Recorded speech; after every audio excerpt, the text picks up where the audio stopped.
In Lukas 5 vers 1 tot 11 lees ons van Simon hulle vir hele nag lank vis gevang het en niks gevang het nie.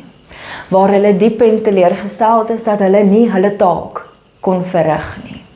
Waar hulle moed wou opgee, waar hulle net nie meer lus was nie. Jesus stap dan vorentoe, verkondig die evangelie aan hulle en dan nooi Jesus hulle uit om weer hulle nette op te neem en weer te probeer. Hierdie teksgedeelte herinner ons dat ons ook baie keer met ons roeping en ons lewe in die kerk, ons lewe saam met Jesus Christus, ook wil moed opgee.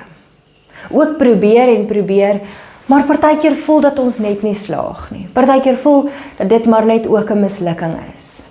En dat ons dan maar ook net wegstap en wegtree. Jesus herinner ons in hierdie teksgedeelte dat jy soms maar net tot stilstand moet kom, alles moet neerlê en dan jouself met oorgawe en opnuut weer vir Jesus Christus gee. Weer met oorgawe en opnuut daardie roeping en daardie taak, daardie werk en daardie lewe aanpak en dit dan gaan uitleef aan die wêreld.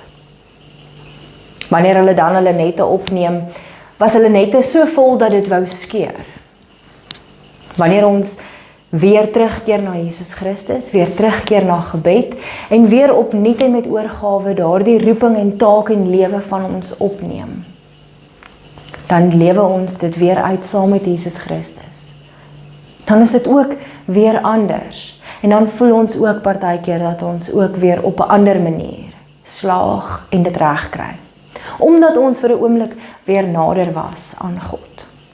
Geliefdes, mag jy as jy bietjie moedeloos voel, wanneer jy voel dat jy wil opgee, weer terugkeer na God toe en weer met oorgawe en opnuut jouself aan hom verbind en dan weer daardie roeping en daardie taak opneem, sodat jy ook met oorgawe dit kan uitleef en dit mag uitleef.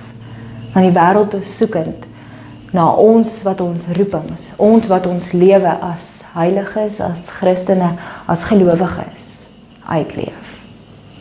Here, ons dankie dat elke een van ons 'n roeping het, dat elke een van ons gehoor het hoe ons lewe saam met U moet en kan lyk.